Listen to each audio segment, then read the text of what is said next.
নমস্কার, সুপ্রভাত। আমি রামকৃষ্ণ মণ্ডল, নানুক নামা মণ্ডলের সভাপতি।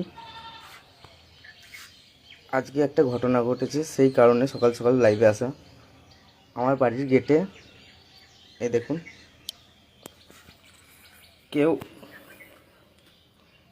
বা আমি বিজেপি করি সেই কারণে ভয় ধরানোর জন্যে বা আতঙ্ক সৃষ্টি করার জন্যে কেউ আমাকে এখানে সাদা থান, ফুলের রজনীগন্ধা ফুলের মালা, ধূপকাঠি দেখায়, মিষ্টি, এরকম মিষ্টি, সাদা থান, রজনীগন্ধা ফুলের মালা এবং ধূপকাঠি এই দিয়ে কেউ আমার বাড়িতে কেউ দিয়ে গিয়েছে। রাতে সকাল উঠে দেখছি এইভাবে বিজেপি কর্মীদেরকে দমানোর চেষ্টা করছে, কিন্তু এই আতঙ্ক সৃষ্টি করে